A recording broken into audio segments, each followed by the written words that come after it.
అందరికీ ప్రభువైన యేసుక్రీస్తు నామములో శుభాభివందనాలు. దేశ విదేశాల్లో వీక్షిస్తున్నటువంటి నా ప్రియ సహోదరి సహోదరులారా, మీ అందరికీ కూడా ప్రభు పేరిట శుభాలు, ప్రభునందు దీవెనలు మీ అందరికీ మెండుగా తెలియజేయచ్చు. మరి నేను ఒక సంగతి చెప్పాలని మీ ముందుకు నేను రావడం జరిగింది. మరి కొద్ది రోజులుగా కొంచెం ఆలస్యమైంది వీడియోస్. నేను చర్చ్ పని మీద ఉండడం వల్ల, నా యొక్క మినిస్ట్రీ పనిలో ఉండడం వల్ల కొన్ని వీడియోస్ ఆలస్యం అవుతున్నాయి.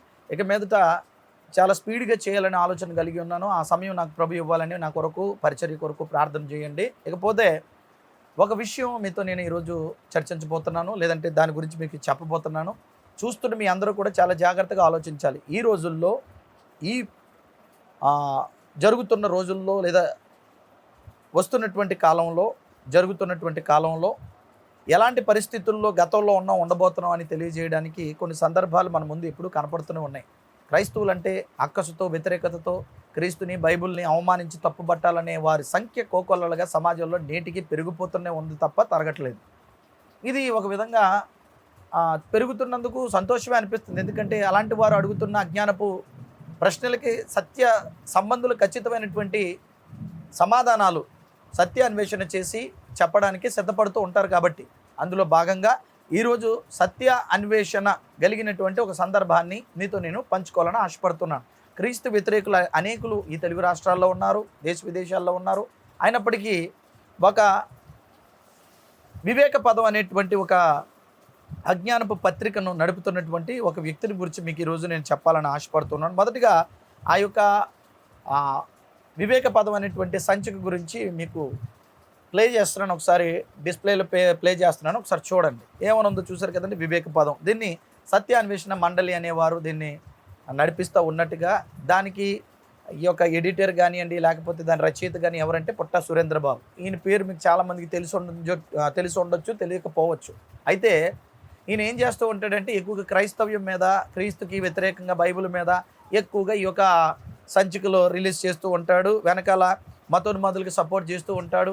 డిబేట్స్ జరిగినప్పుడు వెనకాల వాళ్ళందరికీ కూడా క్రైస్తవ్యం మీద నూరు పోస్తూ ఉంటాడు. ఇలాంటి పనులు చేయడం పెద్ద ఆయన అయినప్పటికీ సుమారుగా ఒక 70 సంవత్సరాలు ఉంటాయి అనుకుంటా.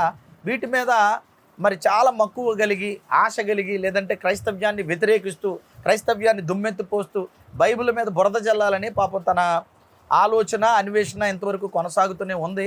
దాంట్లో మరి పూర్తిగా ఆయన సఫలీకృతుడి కాలేదు. ఎందుకంటే బైబిల్ మీదకు వచ్చిన ఎవరు కూడా విజయపదంతో వారి జీవితాన్ని భూమి మీద సాగించుకున్నట్టుగా నేను ఎంతవరకు చూడలేదు. ఈయన కూడా ఆ పందాలోకే, ఆ పరంపరలోకి వస్తాడన్నది నా అభిప్రాయం. అయితే ఈ వివేక పదం అని పేరు పెట్టుకుని అవివేక పదం అనే సంచికలో దేని గురించి రాశారు, ఏమి రాశారని చెప్పే ముందు ఈ సంచిక గురించి కూడా మీకు తెలియాలి. దీని యొక్క ఉద్దేశం ఏంటో ఒకసారి మరొక సందర్భాన్ని ముందు మొదటి పేజ్ చూశారు మీరు, కవర్ పేజ్. ఇక చివరి పేజ్ చూద్దాం. కవర్ పేజ్ ఏదో అయిపోయింది, ఇక చివరి పేజీలో ఏముందంటే వివేక పదం. చూడండి ఒకసారి డిస్ప్లేలో మీరు చదువుతున్నాను చూడండి. వివేక పదం ఓకేనండి, తెలుగు మంత్లీ. ఇక్కడ ఏముందో సెప్టెంబర్ 2025 ఇది వచ్చిందండి. ఇక్కడ ఒక విషయాన్ని ఒక కోలంలో రాయడం జరిగింది, చదువుతున్నాను. అక్టోబర్ త్రైమాసిక సమావేశాలకు ఆహ్వానం. సత్యాన్వేషణ మండలి త్రైమాసిక సమావేశాలు 2025 అక్టోబర్ 25, 26, 27 బాగానే ఉంది. ఈ యొక్క త్రైమాసిక లేదంటే తలమాసిపోయిన వాళ్ళు ఈ త్రైమాసిక సమావేశానికి వస్తారు. మరి నేను ఎందుకన్నా ఈ మాట మీరు అర్థం చేసుకోవాలి. ఈ తేదీల్లో శని, ఆది, సోమవారాల్లో కేంద్ర కార్యాలయమైన ద్వారకుంటలో జరగనున్నాయి. చాలా మంచిది. ఈ సమావేశంలో భారత రాజ్యాంగ పీఠిక, హక్కులు, విధులు మరియు ఆదేశిక సూత్రాలపై మండలి శాఖ బాధ్యులు ప్రసంగించవలసి ఉంటుంది.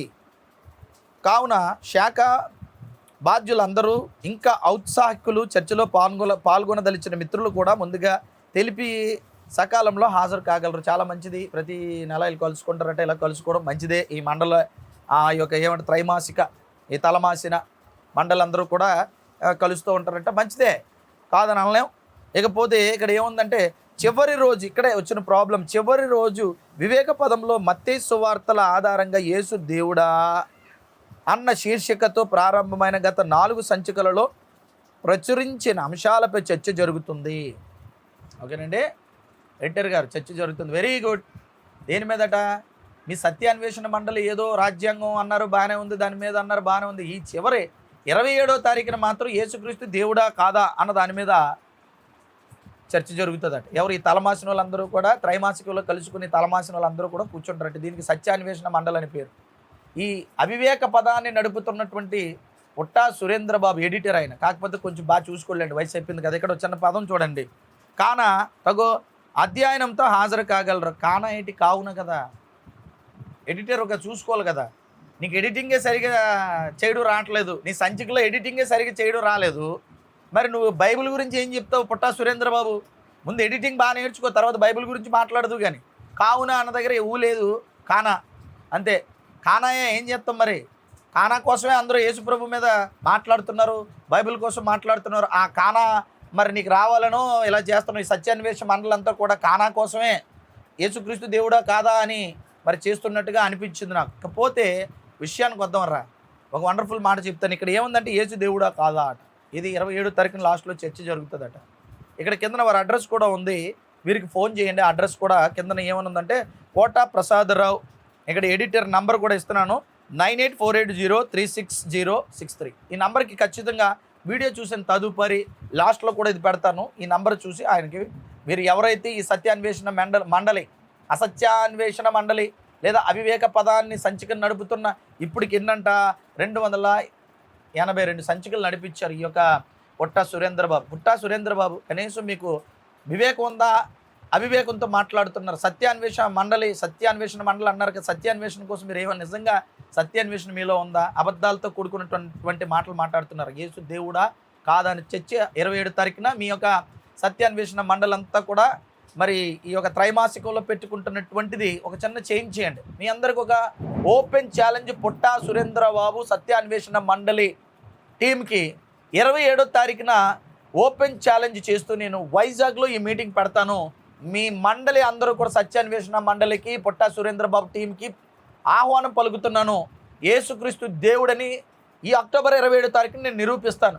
మీకు దమ్ముంటే, మీ సత్యాన్వేషణ మండలికి రోషం ఉంటే, నిజంగా మీరు మగాళ్ళు అయితే, నేను ఈ పదాలు వాడుతున్నాను, మీరు నిజంగా మగాళ్ళు అయితే తప్పదు. మరి యేసుక్రీస్తు దేవుడు అన్నారు కదా, రోషంతో యేసుక్రీస్తు దేవుడు అని నిరూపిస్తాను, జ్ఞానంతో నిరూపిస్తాను, వివేకంతో నిరూపిస్తాను, సత్య అన్వేషణతో నిరూపిస్తాను. మీకు దమ్ముంటే, మీరు రాగలే సత్తా మీకుంటే, మీ టీంకి, మీ సభ్యులకి పుట్టా సురేంద్రబాబు సత్యాన్వేషణ మండలికి ఓపెన్ ఛాలెంజ్, ఓపెన్ ప్రేమపూర్వక చర్చకి ఆహ్వానం.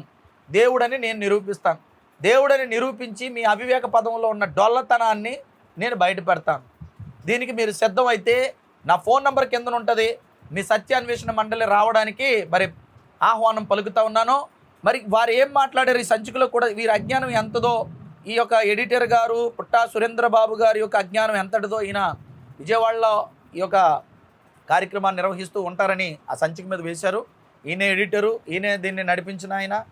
మరి ఇవన్నీ కూడా ఈయన బాధ్యతలు ఎత్తుకొని నడిపిస్తున్న పుట్టా సురేంద్రబాబు. వయసు భయపడింది కానీ నిజంగా మీకు వివేకం లేదు, అవివేకమే. సత్యాన్వేషణ మండలి అన్నారు, అంతా అసత్యమే. వారు అసత్యంలో ఉన్నటువంటి డొల్లతనాన్ని మీతో నేను పంచుకుంటాను. ఒక్కసారి చూడండి, ఈ చిన్న విషయాన్ని మీతో పంచుకుంటాను. ఇది లోకాసు వార్త 7వ అధ్యాయం 33-34 వచనాల్లో ఉన్నటువంటి సందర్భం. యోహాను రొట్టె తినకయు ద్రాక్షరసం త్రాగకయు ఉన్నందున అతన్ని దయ్యం పట్టిన వాడన్నారు, మనుష్య కుమారుడు తినుచు త్రాగుతూ వచ్చుచు వచ్చాడు గనక నన్ను ఇదిగో వీడు తిండిబోతును మద్యపానీయుడని అనుచున్నారు అని అంటాడు. యేసుక్రీస్తు అని అన్నారట. రైట్. ఈయన ఏం చెప్పాడో వక్ర భాష్యాన్ని ఒకసారి చూద్దామండి. ఇక్కడ సందర్భాల్లో మాట్లాడుతూ వారు అంటున్నారు, నన్ను కొంతమంది అంటున్నారు ఇలాగే. అనలేను. అన్నోడు ఎప్పుడైనా అంటాడు, మంచోడిని చెడ్డోడు అంటారు, చెడ్డోడిని మంచోడు అంటారు. లోకం ఇది. యేసుక్రీస్తు కాలంలో కూడా అదే అలాంటి మనస్తత్వం కలిగిన, అలాంటి ఆలోచన కలిగిన వ్యక్తులు ఉన్నారు. ఈరోజు లేరా అలాంటి వారు? అలా ఆయన అన్నారు. అందరితో కలిసి వస్తున్నాడు కాబట్టి కావాలని ఆయన మీద నెపం వేస్తూ తిండిపోతు తాగుబోతు అని అంటున్నారు అని ఆయన అంటే, నేను తిండిపోతుని తాగుబోతుని అని ఆయన అనలేదు, నన్ను అంటున్నారని ఆయన అంటే, ఈయనేమి దాన్ని ఎంత చక్కగా తిప్పి దానికి వక్ర భాష్యం చెప్పాడో చూద్దాం. ఎంత చక్కగా ఈయన్ని తిప్పి చెప్తున్నాడో ఆ సందర్భాన్ని మీతో నేను పంచుకుంటాను. చూడండి ఒకసారి. అంటే యేసును ఆనాటి జనం తిండిపోతూ ఏమని అన్నారటండి? యేసును ఆనాటి జనం తిండిపోతు అన్నారట. అబ్బా, ఆనాటి జనం మొత్తం జనమే. ఆనాటి జనం, ఆనాటి కొందరు అని అంటలేదు, ఆనాటి జనాంగం జనమే. ఆనాటి జనం తిండిపోతు త్రాగుబోతు అనుకునేవారన్నమాట. ఎవరు? ఆనాటి జనం అందరూ. అంటే అక్కడ ఎంతమంది అయితే ఇశ్రాయేలీలు ఉన్నారో అక్కడ ఉన్నటువంటి ఉన్న ఆ యొక్క ప్రాంతంలో ఉన్నవారు, లేదా సమరయ, యోదయ, గలిలయ ఆ ప్రాంతంలో ఉన్న ప్రజలందరూ, యెరూషలేములో ఉన్న ప్రజలందరూ, ఇక అందరూ కూడా అనుకున్నారట ఏమని, ఆ జనం అంటే అందరూ కూడా, జనం అంటే ఎక్కువ మంది కదా, వారందరూ కదా, ఆ జనం అందరూ ఏమనుకున్నారంటే తాగుబోతు తిండిపోతు అనుకున్నారన్నమాట. ఏం చెప్తున్నాడు ఆ మాట. యేసు దేవుని రాజ్య సువార్తను ప్రకటిస్తూ ప్రతి పట్టణం గ్రామం తిరుగుతూ వచ్చాడు. వచ్చారు. దేవుని రాజ్య మర్మములు ఎరుగుట కొందరికి అనుగ్రహింపబడింది, మరి కొందరికి ఇతరులకైతే వారికి అర్థం కాకుండడానికి అని ఉపమాన రీతిగా బోధించబడుతుంది అంటాడు. ఇప్పుడు ఇది కూడా లోకా సువార్త 8:10 సందర్భం చెప్తున్నాడు ఆయన. సురేంద్ర, ఇప్పుడు ఆయనది వస్తుంది చూడండి. సురేంద్ర పెట్టాడు చూసారా. యేసుక్రీస్తు ఏం చెప్పారో ఆ భాష్యం ఏం రాశారో దేని గురించి రాయబడి పక్కన పెట్టేసి సురేంద్ర 2 డాట్స్ పెట్టి ఏం చెప్పాడు చూద్దాం. సమస్త జనులకు సువార్త వినిపించండి అని యేసు శిష్యులకు చెప్పిన మాటను ఈ మాటతో కలిపి అర్థం చేసుకోవాల్సి ఉంటుంది. అందరిలో చెప్పినప్పటికీ అవి కొందరి కొరకే అని అన్వయించుకోవాల్సి ఉంటుంది. చూసారా, సువార్త అందరికీ వినిపించండి యేసుక్రీస్తు చెప్పాడు. అవును, అందరికీ వినిపించమన్నాడు. రాజ్య మర్మములు ఎరుగుటి కొందరికేని అన్నాడు. ఇది నీకేం అర్థమైంది పుట్టా సురేంద్రబాబు? నేను ఏదో రకరకాల వక్ర భాష్యాలు చెప్తావు, అందులోంచి ఇందులో కలుపుతావు అట, ఇందులోంచి అందులో కలపడానికి, అందులోంచి ఇందులో కలపడానికి, నీకు ఇష్టం వచ్చినట్టు కలిపేయడానికి తీసేయడానికి బైబిల్ నువ్వు అనుకున్నట్టు రాయబడలేదు పుట్టా సురేంద్రబాబు. నీ యొక్క బుర్రంతా తప్పుడు పొట్టలతో, తప్పుడు పుటాలతో నిండిపోయినట్టుగా ఉంది. దానికోసం రాశాడు అనుకుంటున్నావే ఏంటి? నేను ఇప్పుడు చెప్తే బాగోదు, కానీ నీకు ఓపుకుంటే, నీకు రోషం ఉంటే, మీ సత్య అన్వేషణ మండలికి పౌరుషం ఉంటే, ధైర్యం ఉంటే, మగాళ్ళు అయితే నాతో కూర్చుంటే చెప్తాను ఆ సంగతులు. అర్థమైందా? పనికి మళ్ళీ సంచికల్లో రాయడం కాదు. అసలు బైబిల్ గురించి నీకు ఏం తెలుసయ్యా? ఏం తెలిసి చెప్పు. నువ్వు ఏమి తెలియకుండా సంచికలు నడుపుతున్నావా? నువ్వు ఎడిటర్వా? అసలు పదాలు నీకు కూర్చడమే రాలేదు. కావున అనేది లేకుండా కానాన్ని రాశావు, అది నీ జ్ఞానం. అలాంటి ఒడివి నువ్వు బైబిల్ తప్పు పట్టడానికి వస్తావు. మరి ఆహా, ఎంత గొప్ప జ్ఞానం, ఎంత గొప్ప ఎడిటర్, ఎంత గొప్ప అవివేకం, ఎంత అసత్య మండలి. మరి మీ అందరూ కూడా సమావేశాలు జరుగుతుంటే చెప్పండి మరి వీళ్ళని ఏమనాలో. ఇక ముందుకు వెళ్దాం చూడండి. అన్వయించుకుంటాడట. నువ్వు అన్వయించుకో, నీకు అలాగే అన్వయించుకొని బతకడమే నీకు అలవాటు అయిపోయిందేమో పుట్టా సురేంద్రబాబు. ఇకపోతే 8 లోకా సువార్త 8:17-18 మరో రకమైన అభిప్రాయం చెప్పబడింది ఉంది ఇందులో. తేటపరచబడని రహస్యం ఏదీ లేదు, తెలియచేయబడకయు బయలు పడకయు నుండు మరుగైనది ఏదీ లేదు, కలిగిన వానికి ఇయ్యబడును, లేని వాని యొద్ద నుండి తనకు కలిగినది అనుకుంటున్నది తీసివేయబడును. ఈ వాక్యాలు భిన్నాభిప్రాయాలను తెలిపేవిగా ఉన్నాయా లేవా? నీకా అందరికా క్వశ్చన్ వేసావు కదా. భిన్నాభిప్రాయాలు ఎక్కడున్నాయి? బైబిల్ కరెక్ట్గా చదివితే భిన్నాభిప్రాయాలు ఎందుకుంటాయి? రాజ్యాంగం హక్కుల కోసం అని అన్నావు కదా. అసలు రాజ్యాంగం మీద నీకు అవగాహన ఉందా? రాజ్యాంగంలో ఏ క్లాజెస్ ఉన్నాయో, లేకపోతే ఏ సందర్భాలు ఉన్నాయో అవన్నీ చదివేవా? మరి రాజ్యాంగంలోని మాట్లాడే హక్కు, అట్లాగే జీవించే హక్కు ఉందన్నాడు. అది ఒక పద్ధతిగా ఉండాలి. మాట్లాడే హక్కు ఉంది కదా అని ఇష్టం వచ్చినట్టు మాట్లాడేవనుకో, మరి హక్కును దుర్వినియోగం చేసినట్టే కదా. మాట్లాడే హక్కు ఉంది కాబట్టి రెండు ఒకటేనంటావా?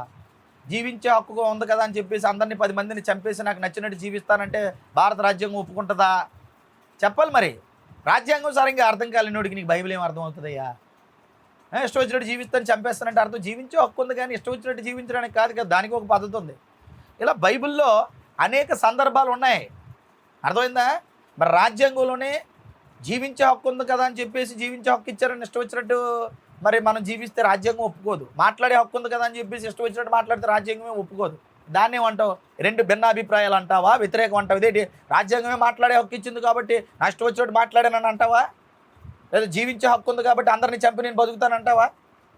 ఇది రాజ్యాంగానికి సమ్మతించబడిందేనా, లేదా ఒప్పుకోలు చేసుకునేదేనా? దీన్ని అంగీకరిస్తుందా రాజ్యాంగము? ఇంత చిన్న జ్ఞానం కూడా అర్థం కాలేని నువ్వు భారత రాజ్యాంగం హక్కుల కోసం మీరు పోరాడతారా? బైబిల్ గురించి మీరు మాట్లాడతారు. మీకు ఏం తెలుసయ్యా పుట్టా సురేంద్ర? వయసు మీద పడింది, 4 డబ్బులు ఉన్నట్టుగా ఉన్నాయి, ఏదో పత్రిక నడుపుకుంటున్నాం, ఏదో ఒక మంచి సంగతులు ఏదో సమాజానికి చెప్పు. సమాజంలో బోల్డ్ సంగతులు ఉన్నాయి. నీ సంచిక ద్వారా మన భారతదేశంలో ఉద్యోగాలు లేవు, ఉద్యోగాలు ఇమ్మని ప్రభుత్వాన్ని డిమాండ్ చేయి. ఎలాగ రావాలో చెప్పు, నీ సంచికలు చెప్పు. చదువు లేకుండా మరి ప్రపంచ దేశాలలో చూసుకుంటే మన భారతదేశం వెనకబడింది చదువుల్లో. ముందుకు రావాలి, ఎలాగ రావాలో నీ పత్రిక ద్వారా తెలియజేయి. అజ్ఞానం పెరిగిపోతుంది, విజ్ఞానం నేర్పించు. ఈ క్రైమ్ పెరిగిపోతుంది, ఎలా తగ్గించాలో నీ సంచిక ద్వారా చెప్పు. అవన్నీ నీకు చేతకావు, అవునా కదా?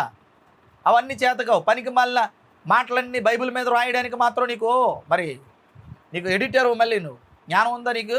భారతదేశంలో ఎన్నో భయంకరమైన పరిస్థితులు అలుముకున్నాయి, నెలకొన్నాయి. వాటికి ఏవైనా వాటి మీద ఒకవేళ మీరు సమావేశం అయితే వాటి మీద డిబేట్ చేయండి. సంఘాన్ని సంస్కరించండి, సమాజాన్ని మార్చండి, దేశ అభివృద్ధి కోసం పాటుపడండి. మీ సమావేశం, మీ సత్య అన్వేషణ మండలి, లేకపోతే మీ వివేక పదం అనేటువంటి నీ సంచిక దేనికి ఉపయోగపడింది? అసలు నువ్వు దేనికి ఉపయోగపడినోడివి చెప్పు. నీ వల్ల భారతదేశానికి ఏమైనా ఉపయోగం ఉంది? ఇంతకీ నీ కుటుంబానికి నీకేమైనా, నీ సత్య అన్వేషణ మండలికి ఏమైనా ఉపయోగం ఉందా? ఆలోచించి ఒకసారి. నేను ఎందుకు ఈ మాటలు అంటున్నానంటే, ఉపయోగం ఉండాలి. ఒక జన్మ ఎత్తామంటే మరి మీ జన్మ ఏ ఉపయోగం కోసం ఎత్తారో మీరే ఆలోచించాలండి. పుట్టా సురేంద్రబాబు గారు ఇంత మాట అన్నానండి, మీరు బాధపడకండి. ఎందుకన్నానంటే, ఎన్ని సమస్యలు ఉన్నా సరే యేసు దేవుడా కాదా అని అడిగారు కదా. ఇక ఇది ముగించిన తర్వాత ఇంకో మంచి ప్రశ్న వేస్తాను, ఓకేనండి? ఈ వాక్యాలు భిన్నాభిప్రాయాలని ఉన్నాయా లేవా అని అంటున్నాడు. లేవండి. ఈ మాటలు రాసిన రచయితల భాష, శైలి, సంవిధానము, చదువులలో ఒకంత గందరగోళాన్ని పుట్టించేవిగా అనిపిస్తున్నాయా లేవా? రాగద్వేషాలు లేకుండా ఆలోచించి చెప్పండి. నిజంగా ఆలోచించి చెప్తున్నాను, రాగద్వేషాలు లేకుండా ఏమీ అనిపించలేదు. ఒక్కొక్క సందర్భం ఒక్కొక్కలాగా ఉంటాయి. అన్ని సందర్భాల్ని తీసుకొచ్చి ఒక దగ్గరే ఎద్దును గాడిదని తీసుకొచ్చి ఒకే గంత కట్టేద్దాం అని అనుకునే అజ్ఞానం మీది. బైబిల్ అనేది సందర్భానుసారంగా, సమయానుకూలంగా, వ్యక్తులానుసారంగా రాయబడిన సందర్భాలు అవి. అవి మీకు అర్థం కాకుండా మీ అసత్య అన్వేషణ మండలికి అర్థం కాకపోవచ్చు. అవివేక పదం అనే ఈ యొక్క పదానికి దాని గురించి కనీస వివేకం లేకపోవచ్చు. మరి వీటి గురించి మీకు ఏం తెలుసండి? అసలు ఏం మాట్లాడుతున్నారు? పుట్టా సురేంద్రబాబు గారు మీకు సూటి ప్రశ్న లాస్ట్లో, అసలు మీ దేవుడు ఎవరు? ఈయన ఎవరో తెలుసండి? సత్య అన్వేషణ మండలిని ఆ పేరు పెట్టుకొని, లేదంటే వివేక పదం అని చెప్పి ఈ యొక్క సంచికలు రిలీజ్ చేస్తూ ఈయన మత ఉన్మాదపు ముసుగులో ఉన్నటువంటి హిందుత్వవాది. మత ఉన్మాదంతోనే ఉంటాడు ఈయన. ఎందుకంటే ఎక్కువగా ఈ 282 సంచికల్లో ఎక్కువగా యేసుక్రీస్తు గురించి, బైబిల్ గురించే ఉంటాయి. వీరి ఆలోచనే ఇది. క్రైస్తవ్యాన్ని భారతదేశంలో అవమానించడం, లేకపోతే బైబిల్ని వ్యతిరేకించడం, ఇదే వీరి యొక్క ఈ సత్య అసత్య అన్వేషణ మండలి ఏదైతే ఉందో దాని యొక్క అభిప్రాయం. అవివేక పదం అనే సంచిక యొక్క ముఖ్య ఉద్దేశం ఇదే అని ఇందు మూలంగా ప్రపంచ ప్రజలందరికీ నేను తెలియజేయుటకు సంతోషిస్తూ ఉన్నాను. పుట్టా సురేంద్రబాబు గారు మళ్ళీ అడుగుతున్నాను, మీ దేవుడు ఎవరు? మీరు ఏ దేవుడిని ఆరాధిస్తారు? ఏ దేవుడిని పూజిస్తారు? ఏ దేవుడిని కొలుస్తారు? మీకు దేవుడు ఎవరు? మీకు దేవుడు ఉన్నాడా లేడా? ముసుగు వేసుకుని ఈ యొక్క దొంగ మాటలు మాట్లాడుతూ, లేదా ఇలాంటి పనికిమాల సంచికలు రిలీజ్ చేస్తూ అమాయక ప్రజల్ని, అమాయక హైందవ సోదరుల్ని ఎందుకంటే రెచ్చగొడుతున్నారు? భిన్నత్వం ఏకత్వం కలిగిన ఈ దేశంలో మీ రాతల ద్వారా, మీ చేతల ద్వారా మత ఛాందస్యవాదంతో లేదా మత ఉన్మాదంతో మీరు ఎందుకు మతాల మధ్య చిచ్చు పెడుతున్నారు?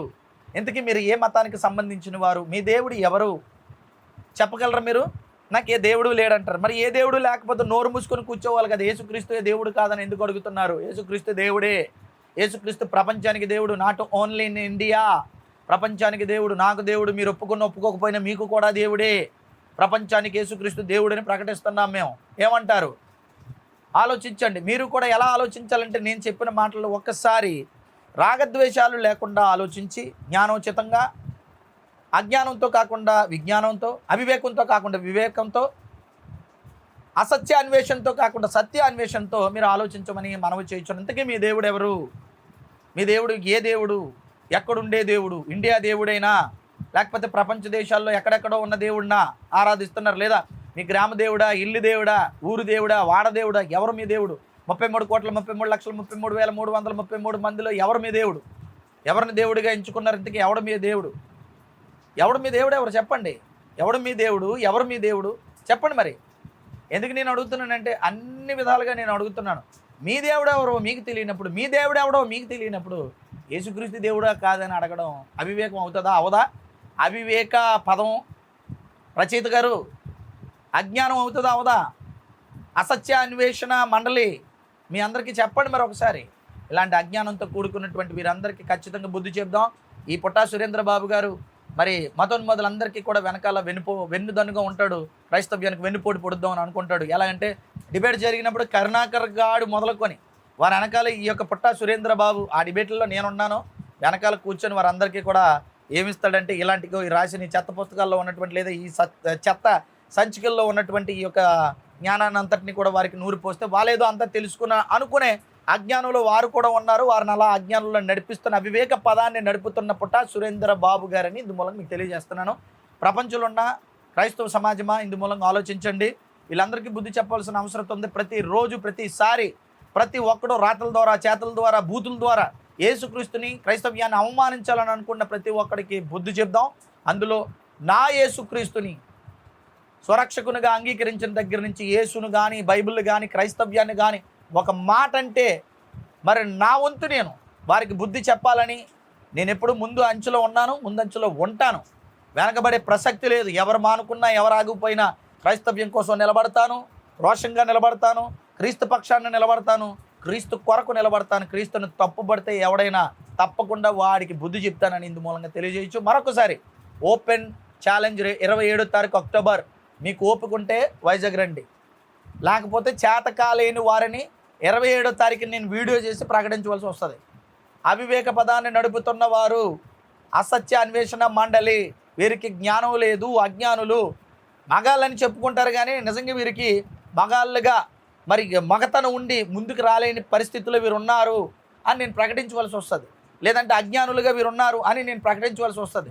మీకు నిజంగా రోషం ఉంటే, పౌరుషం ఉంటే, ధైర్యం ఉంటే, మీకు జ్ఞానం ఉంటే, యేసుక్రీస్తు దేవుడు కాదన్నారు కదా, యేసుక్రీస్తు దేవుడే. సర్వ మానవాళిని పాప ప్రక్షాళన నుంచి రక్షించడానికి లోకానికి వచ్చిన రక్షకుడైన దేవుడు. ప్రపంచం కోసం తన ప్రాణం పెట్టి, ప్రపంచ మానవాళి బాగు కోసం తన ప్రాణం పెట్టి మృత్యుంజయుడే తిరిగి లేచి రెండో రాకల్లో రానై ఉండడానికి సిద్ధంగా ఉన్నది నా దేవుడైన యేసుక్రీస్తే. ఓకే, అజ్ఞానులను కూడా జ్ఞానవంతులుగా తీర్చిదిద్దే మహనీయుడు ప్రభుని యేసుక్రీస్తే. మూర్ఖుల్ని, దొంగల్ని, మోసగాల్ని, వ్యభిచారుల్ని, తాగుబోతుల్ని సైతం వారి జీవితాల్ని మార్చి వారి జీవితానికి ఒక అర్థం, పరమార్థాన్ని చెప్పి పరలోక మార్గాన్ని చూపించింది నా దేవుడైన యేసుక్రీస్తే అని ధైర్యంగా నిరూపించడానికి, ప్రకటించడానికి సిద్ధంగా ఉన్నాను. మీ సత్య అన్వేషణ మండలి సిద్ధమా? పొట్టా సురేంద్రబాబు గారు, మీ సత్య అన్వేషణ మండలి మీరు సిద్ధమా?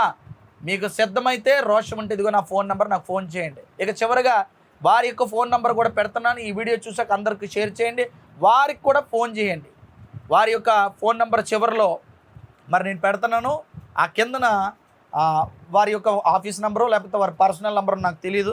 ఆ నెంబర్కి ఫోన్ చేసి హనీ జాన్సన్ క్రీస్తు దేవుడే అని నిరూపించడం సిద్ధంగా ఉన్నాడని మీరు అందరికీ వారికి తెలియజేయండి. ఎందుకంటే ఎక్కువ ఫోన్స్ వెళ్తే వీడియో రిలీజ్ చేశారని వారికి అర్థమవుతుంది. వారి యొక్క పుట్టా సురేంద్రబాబు అనుచరులు ఎవరైనా ఉంటే, మీరు నొచ్చుకుంటే బాధపడితే తొందరగా 27వ తారీఖు సిద్ధమైపోండి. వాళ్ళందరినీ సిద్ధం చేయండి. కూర్చుందాం. యేసుక్రీస్తు దేవుడని ఎలా నిరూపిస్తానో మీరు కూడా చూద్దురు. కానీ మరి యొక్క మాటలు విన్న మీ అందరికీ ప్రభువైన యేసుక్రీస్తు నామములో మరొక్కసారి నా హృదయపూర్వక ధన్యవాదాలు. ఈ వీడియోని అందరికీ షేర్ చేయండి. సత్యమేంటో కనపరుద్దాం. యేసుక్రీస్తు దేవుడిని ప్రకటిద్దాం. నిత్య జీవానికి వారసులు అవుదాం. దేవుడు మిమ్మల్ని, మీ కుటుంబాలు బహుగా దీవించును గాక. Thank you all. God bless you.